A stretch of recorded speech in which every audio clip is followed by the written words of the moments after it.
Taste the Daily. Nagercoil மாநகராட்சியில் தூய்மை பணியாளர்களை தாக்கிய திமுக மேயர் மகேஷ் மீது மனித உரிமை ஆணையம் வழக்கு பதிவு. விடியா அரசில் பட்டியலின மக்களுக்கு தொடர்ந்து அநீதி இழைக்கப்பட்டு வரும் நிலையில் பொங்கி எழுந்து ஆதி திராவிட மக்கள் போராட்டம். விடியா அரசின் புதுமை பெண் திட்டத்தால் உயர்கல்வி பயிலும் மாணவிகளின் எண்ணிக்கை 52% அதிகரித்ததாக அமைச்சர் பொன்முடி உளறல். பொய் சொல்லலாம், அதுக்காக ஏக்கர் கணக்கிலா பொய் சொல்வது என கேட்கும் பட்டப்படிப்பு முடித்த மாணவிகள். சினிமா துறையில் அரசு தலையீடு கூடாது என நடிகர் விஷால் பரபரப்பு பேச்சு. அதிமுக ஆட்சியில் அரசின் தலையீடு இல்லாமல் சினிமா துறை இருந்ததாகவும், விடியா ஆட்சியில் சினிமா துறை கஷ்டமான காலகட்டத்தில் உள்ளதாகவும் விமர்சனம். அரசுக்கு எதிராகவும் பல கருத்துக்கள் சினிமா துறையிலிருந்து அதிகமாக வர. அரசுக்கு எதிராக இல்லை சார், அரசு ஏன் சினிமாவுக்கு வரணும்? போன அரசாங்கம் சினிமாவுக்கு வரவே இல்லையே, ஏன் அரசாங்கம் சினிமாவுக்கு வரணும்? சினிமாவுக்கு வர வேண்டிய அவசியமே கிடையாது. நீங்கள் உங்கள் பணித்துறை உங்களோட பொது பணித்துறை பண்ணாலே போதுமே. ராமநாதபுரம் மாவட்டம் பரமக்குடியில் செல்போன் வெடித்து இளைஞர் பலியான சம்பவத்தால் பெரும் பரபரப்பு. இருசக்கர வாகனத்தில் சென்றபோது செல்போன் வெடித்து நிலை தடுமாறி விழுந்து சம்பவ இடத்திலேயே பலியான சோகம். சென்னை மாநகராட்சியில் 372 இடங்களில் 3720 கழிவறைகள் கட்டி கண்காணிப்பு கேமரா மூலம் கண்காணிக்க ஏற்பாடு. கழிவறைக்கு செல்வதை கண்காணிக்க கேமராவா? விளங்கிரும் என மக்கள் கிண்டல். சென்னையில் 2ஆம் கட்ட மெட்ரோ ரயில் தட பராமரிப்பு மற்றும் நிர்வாகத்தை தனியாரிடம் ஒப்படைக்க முடிவு. வேலைவாய்ப்பு வேண்டி லட்சக்கணக்கான பொறியாளர்கள் வேலைவாய்ப்புக்காக பதிவு செய்து காத்திருக்கும் நிலையில் தனியார் நிறுவனங்களுக்கு சாமரம் வீசும் விடியா அரசு. சென்னை மாநகர மேயர் பிரியா எத்தனை முறை அம்மா உணவகத்தில் ஆய்வு செய்தார் என அதிமுக பொதுச்செயலாளர் காட்டமான கேள்வி. ஏழைகளுக்கு அன்னலட்சுமியாக இருந்த 19 அம்மா உணவகங்களை மூடியது ஏன் என காட்டம். இதுவரைக்கும் சென்னை மேயர் எத்தனை அம்மா உணவகத்துக்கு போய் ஆய்வு செஞ்சுருக்காரு, சோதனை செஞ்சுருக்காரு, இதுக்கு வந்து எவ்வளவு நிதி ஒதுக்கிட்டு இருக்காரு, ஏன் 19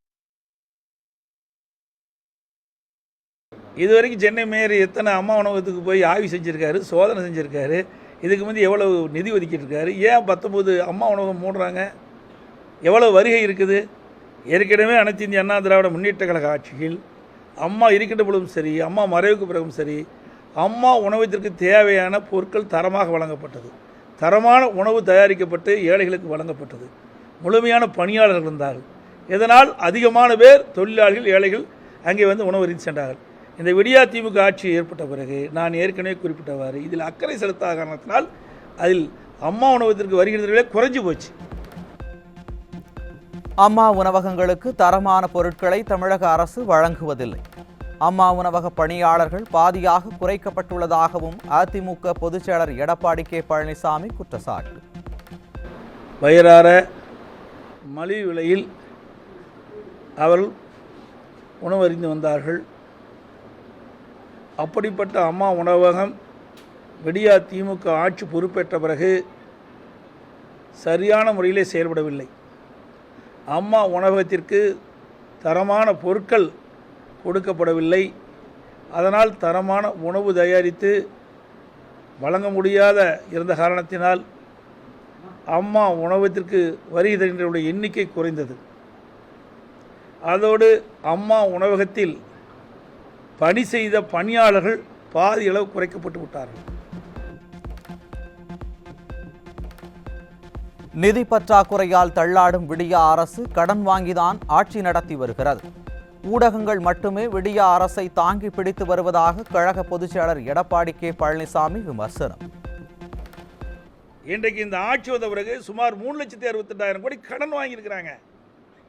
இந்த ஆட்சி கடனில் தான் ஓடிக்கிட்டு இருக்குது. இன்னும் சொல்ல போனால் இந்த பத்திரிகை ஊடகம்தான் இந்த ஆட்சி தாங்கி பிடிச்சிட்டு இருக்கிறீங்க. நீங்கள் பத்திரிகை ஊடக நபர்கள் மட்டும் நடுநிலையோடு உண்மை செய்திகளை வெளியிட்டீங்களா இந்த ஆட்சியுடைய முகத்திரை கிழிஞ்சு போயிடும். கோவை சுகுணாபுரம் அருகே ஆழியாறு குடிநீர் குழாயில் ஏற்பட்ட உடைப்பை அதிமுக தலைமை நிலைய செயலாளர் எஸ்பி வேலுமணி நேரில் ஆய்வு. பணிகளை கவனமாகவும் விரைவாகவும் முடித்து மக்களின் பயன்பாட்டிற்கு பாதுகாப்பான சாலையை கொண்டுவர அதிகாரிகளுக்கு அறிவுறுத்தல். சிறுவாணி அணையின் நீர்மட்டத்தை 50 அடியாக உயர்த்த கேரள அரசுடன் தமிழக அரசு பேச்சுவார்த்தையில் ஈடுபட அதிமுக தலைமை நிலைய செயலாளர் எஸ்பி வேலுமணி வலியுறுத்தல். 42 அடி இருக்கும் போதே தன்னிச்சையாக சிறுவாணி அணையின் நீரை திறந்துவிட்டது கடும் கண்டனத்திற்குரியது என விமர்சனம். கோவை மாநகர மக்களின் முக்கிய நீர் ஆதாரங்களில் ஒன்று. இதில் 50 அடி உயரம் வரை நீர் தேக்கலாம். இதில் பார்த்தீங்கன்னா கேரள மாநில அதிகாரிகள் செய்வதில்லை. நம்ம இருக்கும்போதே பார்த்தீங்கன்னா அது 45 அடியாக நான் உள்ளாட்சித்துறை அமைச்சராக இருக்கும்போது, அதே போல் எடப்பாடியார் முதலமைச்சராக இருக்கும்போது டேம் சேஃப்டி என்று அதை குறைத்தார்கள். அப்போ கூட நான் கண்டிப்பாக 50 அடி தேக்கலாம் அப்படின்னு சொல்லி போட்டு நம்ம அப்போவே குரல் கொடுத்தோம், சந்திச்செல்லாம் பேசணும். இப்போ பார்த்தீங்கன்னா 19/7/2024 அன்று 1000 கனஅடி நீரை தன்னிச்சையாக வெளியேற்றிருக்காங்க. இப்போ 42 அடியோட நிறுத்தி தண்ணீர் போய் வெளியெடுத்து விட்டாங்க. இதை கோவை மாவட்ட நிர்வாகம், அதே போல் பார்த்தீங்கன்னா இன்னைக்கு பொதுப்பணித்துறை, திமுக அரசு இதை கண்டுகொள்ளாமல் வேடிக்கை பார்த்து கொண்டிருக்கிறது.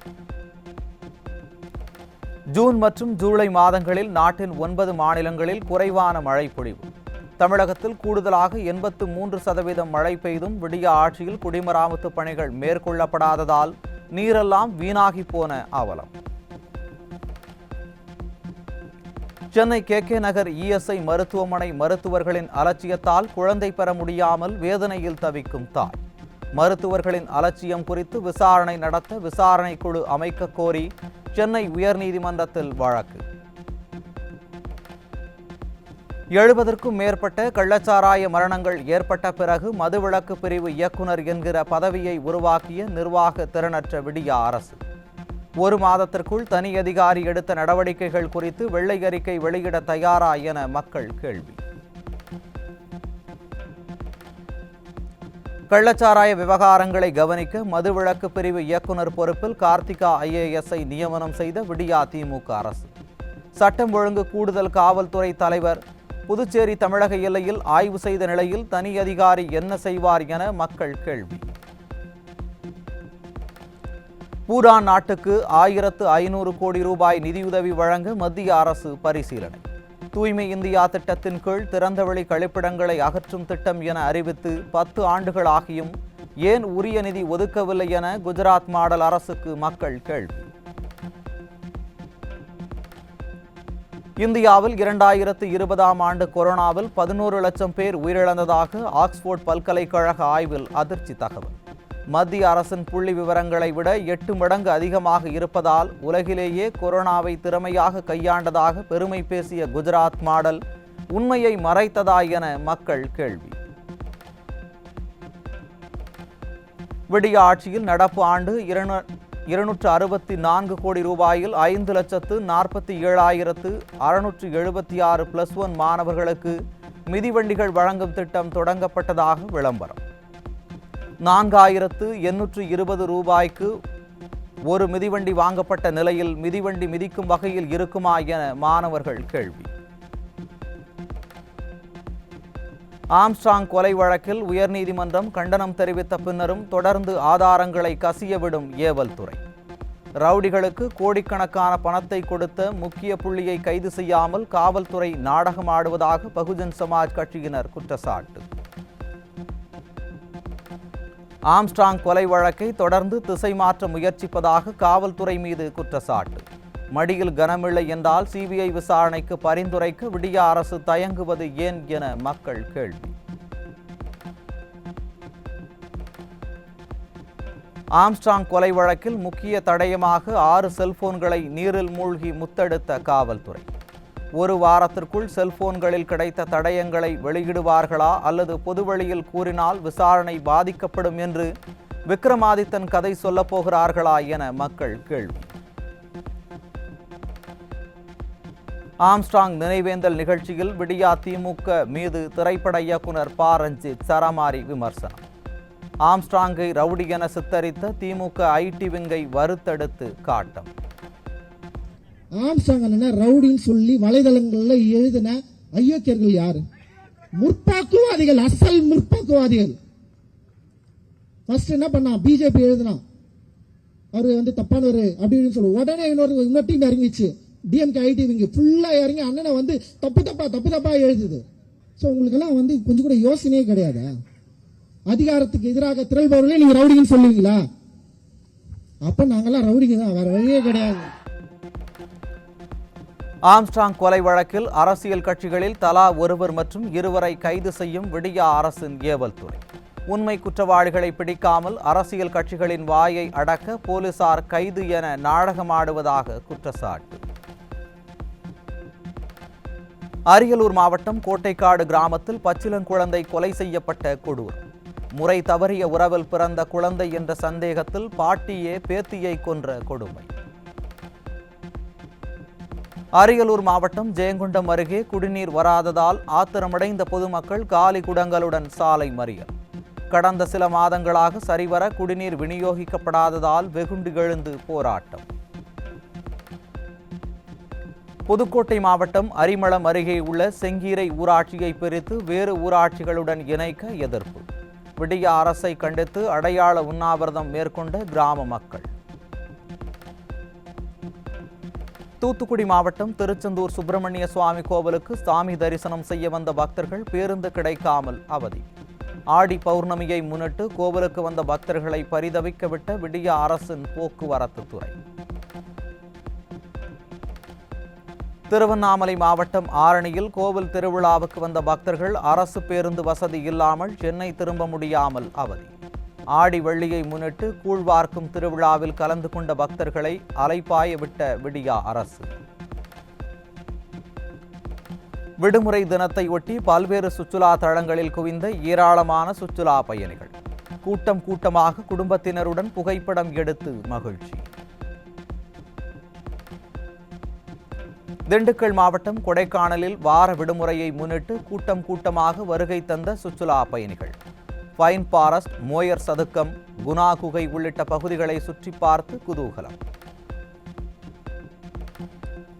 ஆன்மீக மற்றும் கல்வி குருமார்களுக்கு மரியாதை செலுத்தும் குரு பூர்ணிமா தினம் இன்று.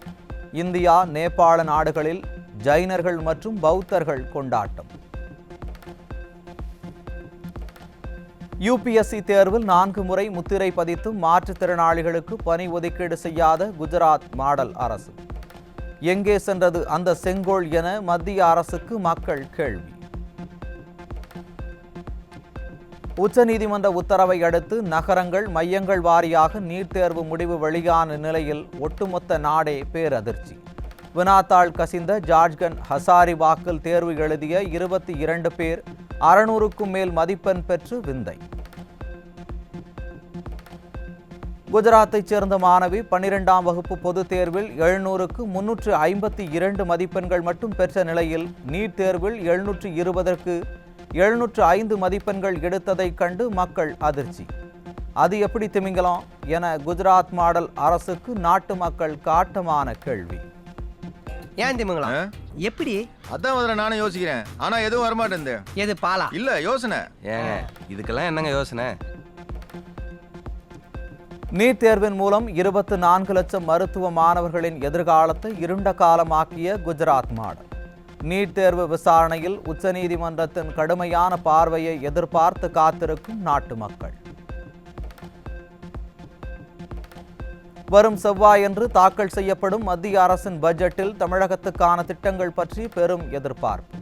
மத்திய அரசு பாராமுகம் காட்டினால் 40ம் நமதே, நாடும் நமதே என்று கொக்கரித்தவர்கள் நாடாளுமன்றத்தில் தொட்டுப்பார், சீண்டிப்பார் என பொங்குவார்களா என மக்கள் கேள்வி.